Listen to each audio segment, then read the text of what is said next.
Hello, world singers. My name is Tyler. And my name is Brooke. And this is Cosmere Conversations.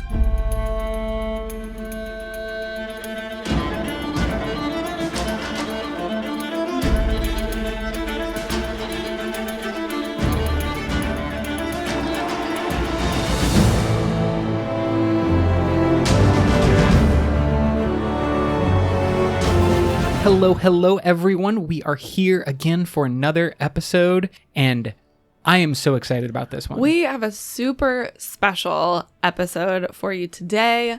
We are so fortunate to have so many amazing podcast listeners like yourself, and one of them wrote into us after our Shallan episode. So last week's episode and this episode are kind of companion pieces, or at least they both deal with mainly Shallan. And while we had the timeline and we're kind of breaking down all of the big moments of Shallan's character arc, we got a message from Kailee, who wrote in, who is interested in talking about real-world DID as well as Shallan's system and the way that her character is developing and could develop in the future. We found this really, really fascinating, and so we wanted to make it in an entire episode. It may work better if you have listened to the last one, so do so if you have not already. But if you just want to learn about DID, I think this will be a wonderful little slice of the Cosmere conversation portfolio. Yeah, I think this was super helpful to me in trying to make sense of Shallan's character. So hopefully it will help our listeners as well. And then speaking of listeners, we are going to start with some other listener feedback from our last episode. Approximately 1 million people wrote in to tell us that, per word of Brandon, creation spren are the secondary spren of the cryptics. So yes, we heard you. Thank you for letting us know.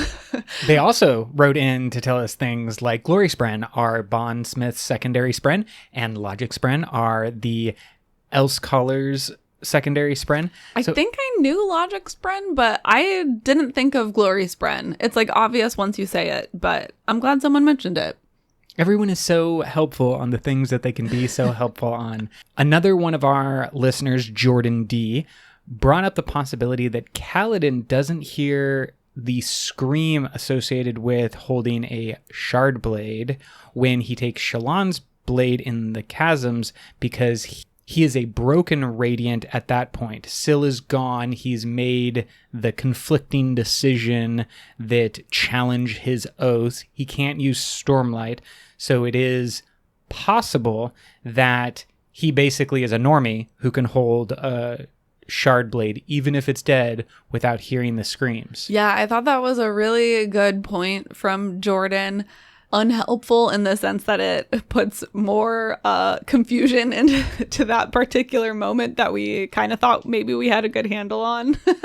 But I'm here for the gray area. So thanks, Jordan. Yeah, I definitely like that concept that even when we're studying it, even when we are thinking that we have everything explained, there's still a little bit of wiggle room where new information could get in.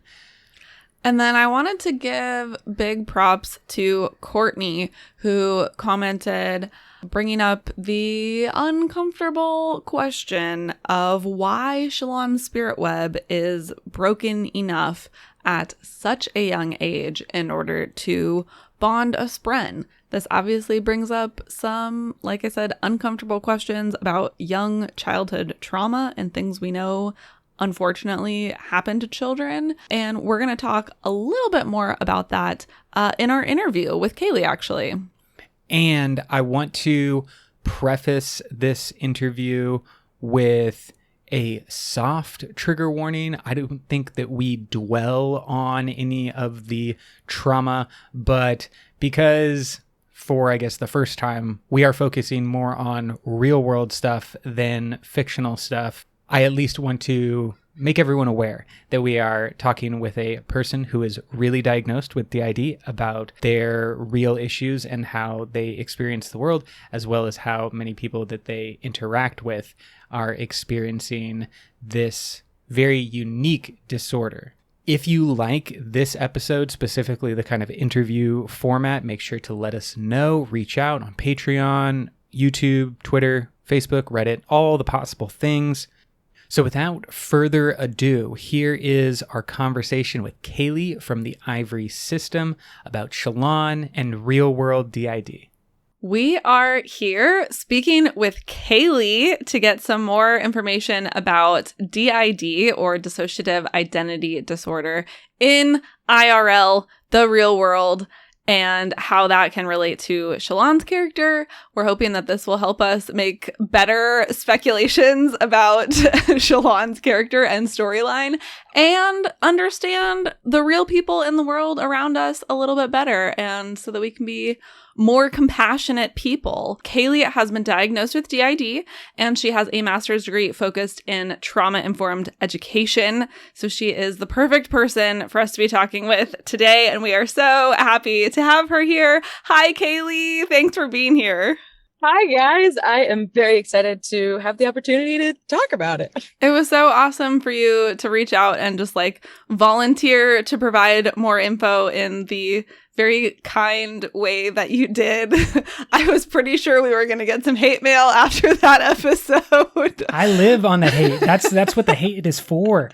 But because, we don't know, and we love to learn. So I'm so glad to have this conversation. Exactly. It's a great opportunity for everyone to learn more and to better understand how our fantasy characters that we like and love and follow are also reflections of real people and real issues. And that's always what kind of grounds fantasy, is that it's still about the characters. And something that Brandon Sanderson does so well, drawing on real life experiences. And in that sort of vein, we would love to hear more about you and your personal relationship with the Stormlight Archive, and specifically Shallan's character. Absolutely. So I actually started reading Stormlight before I was ever diagnosed. I recognized as I read a whole lot of relating. I related so hard to a lot of things Kaladin felt and talked about. And then especially as Shallan started talking about kind of the memory lapses and the childhood stuff, I would feel man, that just really hit the spot with me, but I don't know why. And it was really fascinating. But one of the reasons that I really love the Stormlight Archive, other than that it's written incredibly well and incredibly considerate, Brandon Sanderson does his research, and it's clear that he has compassion for real world people. And I like the word you used. I like the word reflection, because I started to see a reflection of myself in Shallan's character, which for me, kind of on the road to diagnosis, as I got closer and closer to realizing and kind of finding those things in myself, was really, really nice to have representation in a character who was loved and supported through all of the stuff and the trauma and the hard. Typically DID, and I mean, for me too, before I ever learned about it in psychology, it was a horror trope. It was in crime shows, it was in scary movies, and it was typically a comedic bit or a scary monster thing. Yeah. So having Shallan as an example of a person, person who who was hurting a lot, but still a person. Right. And still capable, because I think on the another one of the sort of stereotypes that gets put out there is the victim, right? Where they're completely unable to function in the world or contribute. Yes, absolutely. Right. And she still has so much richness and capability to her, I guess she hasn't really been diagnosed since they don't have mental health on Rashar. They need some more diagnoses. They really do. But that aspect of her is just one part of the bigger person. Yes. And I've been thinking on kind of a new philosophy lately about how pain and trauma and joy and like capacity are two sides of the same coin. Yes. Like the reason Shallan is as strong as she is, and this goes for all the characters, like the reason they are as strong and resilient and compassionate as they are is because they've been through shit. Yeah. Like the situations have hardened them into these really, really incredible characters, incredible people. And the more that I work with my own therapy or my own therapist and work on my own stuff, as well as working with my students, I see the same thing. Yeah. Like the reason that their strengths are so incredible and like exciting is because they're drawing from their pain and the hard things. Yeah.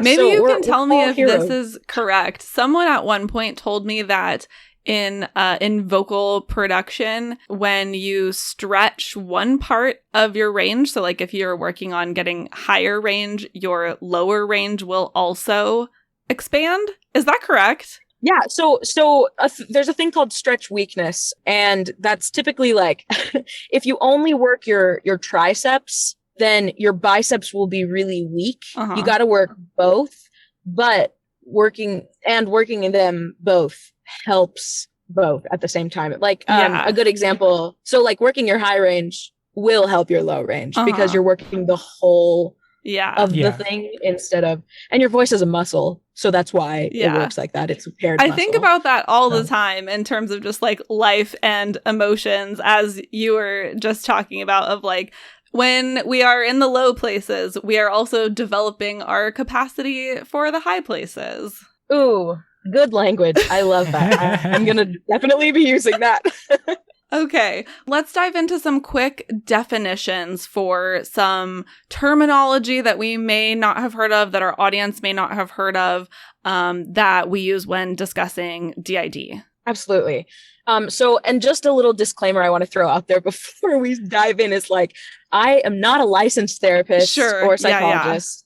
All of the things I share today are influenced by my own lived experiences and interactions with other systems. My perspective is certainly not inclusive of everyone's experience, and I'm still learning. Yeah. So with that in mind, having a Cosmere awareness is actually kind of helpful in explaining DID, because people who have DID experienced a splintering or like a fragmentation, splitting of of their identity, rather than like kind of a growth of random personalities that are like, where did you come from? Yeah. Which we'll probably talk about later. And another way to explain it is like light through a prism. So if you got one white light and then it hits a prism, which would represent trauma, like childhood trauma, then the light splits into different colors. And that's a good way to like kind of explain how that works. I actually really love that because of what we saw from Rhythm of War, the prisms being used actually,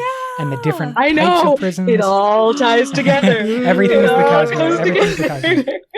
Yeah, very, very cool. So some other words that you'll probably hear most commonly are alter. Alter is talking about different personalities. So like there's lots of different names that people can use. System is a name for like all of the alters together, and people can have system names. Okay. So my system name is Ivory, not related to the ivory in Stormlight, but like if you wanted to refer to me and everyone else in my system, you could say Ivory. And so alters within a system are the different personalities or different identities.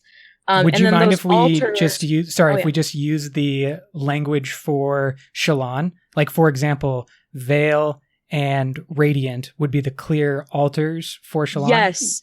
Yes, absolutely. Okay. Yes. And then I guess, Shallan refers to it as the three. Would be the Would system? that like be her system name? Totally. Actually, yeah, that's totally cool. Oh my gosh. Perfect. That's really cool. So alters within the system have different roles. And again, we might talk about this later. So when systems split, it's a coping mechanism for trauma, right? So trauma happens, and then the brain is like, you know what? I can't deal with this, but I can create someone who can. Yeah. And very similar, like Shallan has Veil to deal with her, with some situations, and Radiant to deal with others. So some of those alter roles, the host is definitely the main one that you'll hear about. So a host of a system is whoever's in the front or out, like in the world. So Okay, typically publicly Shallan facing. would be, yes, yeah, exactly. Would be the host of the system, just whoever's out the most. Okay. Then there are littles, which is just kind of like an umbrella term for alters aged like 10 and younger. Oh, or however, interesting. just like kids, Mhm. kid alters. And then another one that you'll probably hear pretty often is a protector. And protectors' roles are to like defend, protect. That can sometimes be like kind of misled. Just like anyone protecting themselves Yeah. can sometimes like lie or hurt other people to protect themselves. Yeah. Sometimes alters who are protectors, like Veil and Radiant. I was gonna say I would call them both protectors. Yeah, they both kind of yeah. serve protective roles for Shallan. Yeah, exactly. And then system, I already kind of talked about. You might hear someone say plural system versus like a singlet. A singlet is just a person that doesn't have DID. Oh, A normie. Like one Okay. identity, one personality. So plural system, kind of same thing. Splitting is splintering, splitting, fragmenting. That is all words to say that a personality broke off or split, right? Yeah. The last two things that the words that I'll mention are kind of like they get confused with each other a lot, and that's fusing and integration. Ooh, Okay. yeah. Talk more about this. So integration is like the opposite of dissociation. Dissociation means like getting further apart, Mhm. like less identifying with one another. Integration is the opposite, where you start identifying with one another again. You like, that doesn't mean that you become part of the same, like if we're using the prism metaphor, like that doesn't mean that you like reabsorb into the main light stream. That doesn't mean that you like merge Yeah. with another. Fusing is what is the word people use when you like merge into either a new part or back into like, if you final fusion is the word that people use who choose, and systems who choose to work towards final fusion. Yeah. Their goal is to have one personality and become kind of like a singlet, a person with one identity. Okay, so integration is a healing technique, though. got it. Like, that's what I wanted to ask about is like, what did, in your opinion, what did Shallan experience with what we called the unveiling, but that integration of Veil, or was it a fusing of Veil at the end of A Rhythm of War? What category would you say that would fall into? So, the it's hard because the word integration could be used, right? But I think that Veil and Shallan and Radiant were integrating with one another throughout the whole book as they talked to one another, as they worked together, as they got to know each other and trusted each other. Mm-hmm. The fusing at the end of Rhythm of War, when Shallan like kind of has access to those memories again, and Veil goes away, that's fusing. Okay. That's them coming back together. Okay. Great.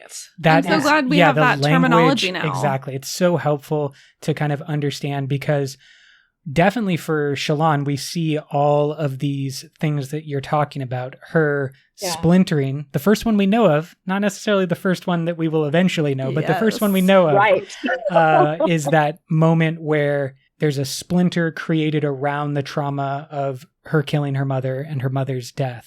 Wouldn't you agree? Are you just saying that's the first trauma we know of? Yeah, the first one that would have, because from that we get Veil, and that's a clear splintering, right? No, we talked about this last episode. Veil is, I personally don't think that Veil is created in that moment. Veil's created later in Words of Radiance. That's my opinion. Got it. So but the trauma is the trigger, and I guess that's what I wanted to like highlight, is normally there's a splintering associated with I guess that's a good trauma. Question. What would you say, Kailee? Yeah. So typically, and this is to my understanding and in my experience, splinterings or splitting happens because a trauma or a danger is perceived that like no one in the system thinks they can handle, or the brain is like, we don't have anybody adept enough to handle this. Here's someone that we can create and figure out how they can.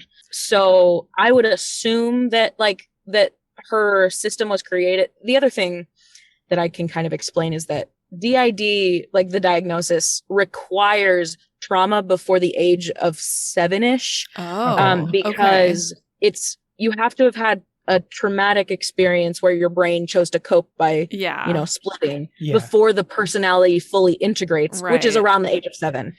Anywhere from that's a really interesting point too, because someone in our Facebook group brought this up as well, commented about this episode and just basically said, hey, no one has mentioned this, but Shallan bonded a spren, which like at a very young age, meaning that her spirit would have needed to be pretty significantly cracked at a pretty young age. And like, we know the kinds of traumas that often happen to very young children, and like, no one is talking about this. And I think that what you just said speaks directly to that. Shallan didn't even kill her mother until she was 11. Yeah. And we know that she bonded the spren well before that. And so there must be some other trauma. Yeah. An original trauma as well that we don't know about yet from the books. Yeah. And that, that's kind of under the assumption of if Brandon like knew about that and like how the diagnosis worked. And I mean, I kind of assume because he's Brandon, he does, and that's how he worked it in. But he's spoken quite a bit about the extensive research that he's done on DID. So I wouldn't be surprised if he did know all of this. He's such a... But I think for the fans, that is like an interesting thing to keep in mind is that in real life, the diagnosis requires, or one of the prerequisites is trauma before the age of 7. And we have not seen trauma before the age of 7 for Shallan yet. But we do have in-book evidence that there's probably something. Yeah, exactly. Is this in any way related to, in our last episode, we mentioned that perhaps the Shallan that we have been seeing is not the OG Shallan, but that the quote-unquote sadball Shallan, as we called her, is maybe the OG Shallan? Do you think those things are like related in any way? Yeah, I guess this question of like, is Shallan an alter or the host, just to continue the language. Right. So, and this is the interesting thing. So the host of the system is whoever's out in front or whoever interacts with the world the most, not necessarily the original. And so the host could change from time to time. It sure can. And that also depends on, like, sometimes this hasn't happened to me, but I know a system who had like her host and then another alter, a protector, ended up fusing, and so the host like became a version of both of them that had both their memories and had traits of both of them, and so she now goes by a different name, and that alter is now the host. And then as far as the like who's the real Shallan, where the sad ball Shallan could be like the original trauma holder. So like oftentimes, and that's another thing, trauma holders hold trauma. So they are alters who carry the really heavy, hard things. And that could be what sad ball Shallan is. Yes. I love that we're just rolling with this name. I love it so much. Yeah. And in my own experience, I like Kailee, the memories I hold, I'm not the original. I'm not the one that experienced the trauma that created the DID. One of my kid alters is. And in my case, like that child alter stayed that age. She's still 3. So I don't know how that works for everyone. There's lots of situations and different things that can happen. I think that's really interesting insight, that this sad ball Shallan is the trauma holder, and like we may not find out what her original trauma is until we see more of sad ball Shallan.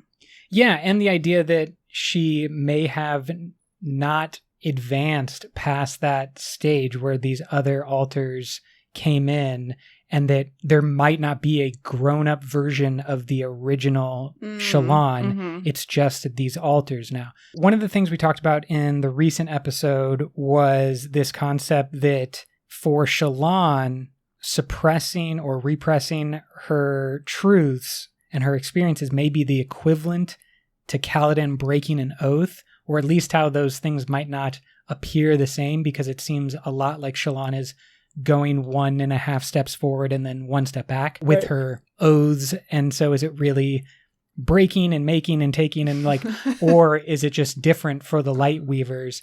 And something that you mentioned is that there can be a difference between consciously avoiding something or suppressing something and other times when she dissociates involuntarily. And I'd love to hear your comments and thoughts on that. Yes, absolutely. So the idea, and you talked about this in the last episode, the Windrunners are like this very like organized, rigorous, rigid, kind of militaristic organization, and the Lightweavers are not. And so I think that it's a very valid point to point out the differences between like what breaking an oath for a Windrunner might have similar outcomes to suppressing a truth for a Lightweaver. Then the distinction I wanted to make was that like Kaladin breaking an oath is like a very conscious choice that he made. Yeah. And the repressing, like you were talking about, like sometimes Shallan is like, no, I don't want to remember. I can't do that right now. Yeah. And like shoves it away and avoids it. And sometimes like the whole like staring off into the distance for whoever knows how long. Right. And that is something that like you can't choose when that happens necessarily. Right. And sometimes there's just blank spots, at least for me.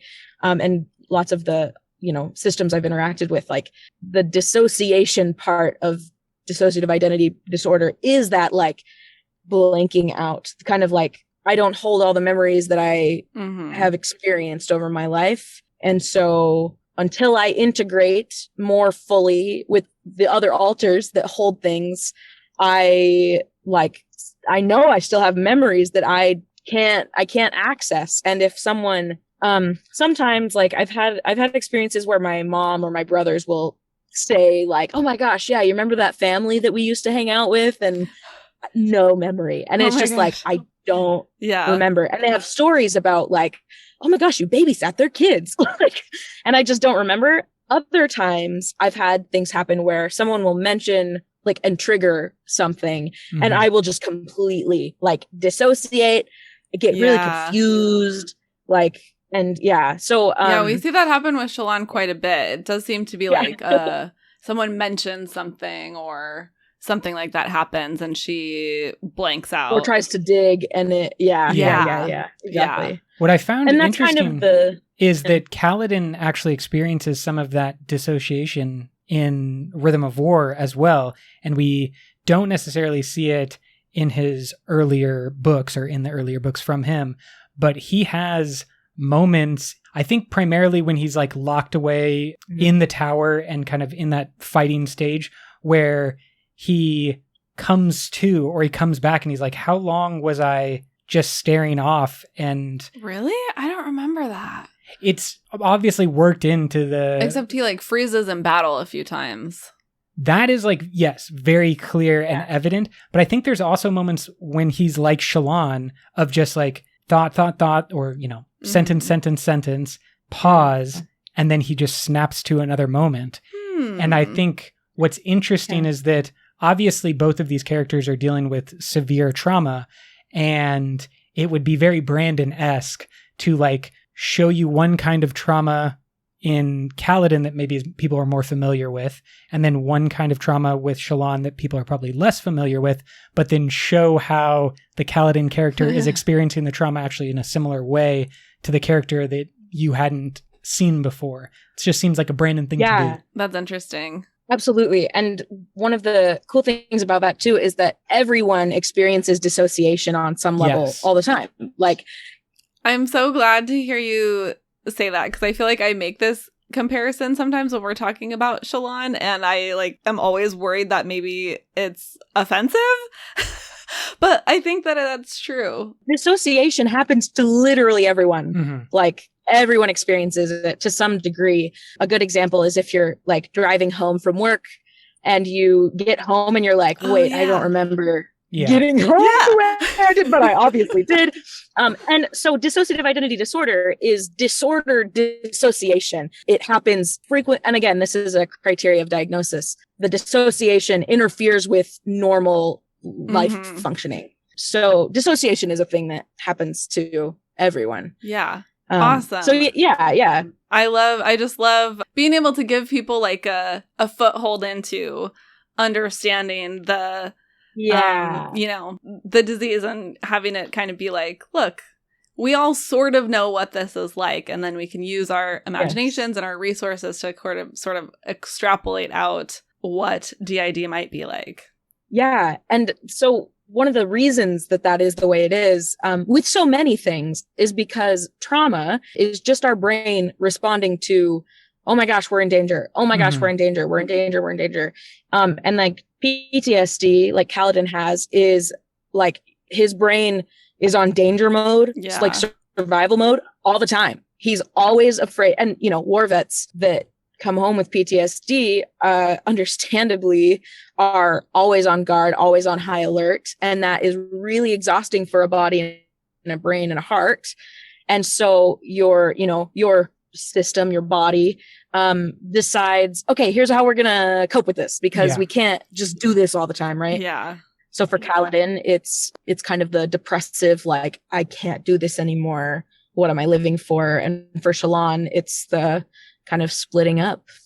Is there anything we didn't ask about that you feel is worth mentioning or that you wanted to cover when it comes to either our fantasy characters or DID in real life? I feel like not that comes to mind right now. I was really impressed, and like it was really cool for me that like a podcast that I listened to all the time took the time to like look into this character and look into what DID is, and take the energy that it took to research it a little bit and try to understand. And so just the fact that you like wanted to talk about it and learn more is so cool. And kind of goes to show like how the Sanderson fan base is all kind of I don't know. I really, really like being part of this community. It is a great community, and just like of people who are intelligent and interested and empathetic.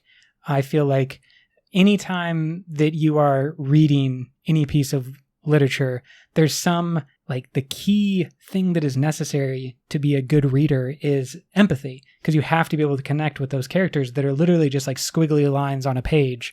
But for you and me, they're Kaladin and Shallan, or they're Harry, Ron, and Hermione, or they're Gandalf and Frodo and Sam. It's like all of these characters have so much baggage. Just me saying those names triggered people out there. They're all like having flashes of whatever feelings and empathetic feelings that they have associated with those fictional characters. But it's also, of course, based on the fact that we have those relationships in our real life, or we can have that empathy in our real life. Well, and like the power of art and fictional mediums and creation to not only entertain but to forge connections, both like in this way of us like talking right now, and as we said at the top of the episode, like helping us be better humans in the world, like because of this book. I love that so much. And I was gonna say, like, one of the reasons that I think we probably all love these books is because it brings us together. Brings us closer to healing, I think, in a lot of ways. Yep. Just got to keep taking that next step. Tying it all together in a bow. I like that, Tyler. I'm here for it. Yeah. Let's talk about something only tangentially related. Because you also wrote us in with a theory from our Nahel Bond episode, in that possibly because people have to be somehow broken in order to have a spren bond, that this is sort of a new version of the sickness magic that used to exist on Ashen. Do you want to talk a little bit more about that? So I wrote that in as the episode ended. I was like, I'm a genius. I just thought of this. Oh my gosh. And I have a couple of theories that I've always kind of been stewing on, and this one kind of entered my brain, and I thought it was so good. And then as I kind of looked into it a little more, I'm not sure if that would make sense, but I thought it was interesting. I like it. I think that's such a good thought. From Ashen. Yeah. Right. They came from Ashen. And then this, all of our main characters who bond with Spren have mental illnesses. And so I was like, maybe this is the mental illness version, but it's not, because the superpower, or, the magic doesn't depend on their illness. And you can't just That's get true. better. So I feel kind of dumb about that one, but I do have a theory that I think is good. I thought it was a really good thought, so don't say it was dumb. I think it's great because I love the concept, obviously, Ashen, microorganisms, they're everywhere. But I love the possibility that if we're just saying our radiants now have to be broken in order to form that Spren bond, then maybe the thing that was doing the breaking on Ashen were the microorganisms, the quote-unquote sickness. Just like the way a microorganism, a bacteria or virus can break us, infect us. Yeah. Maybe that's what they were doing to the people. And it was maybe it started out as a sickness and then they realized there was some strength or some magic behind it.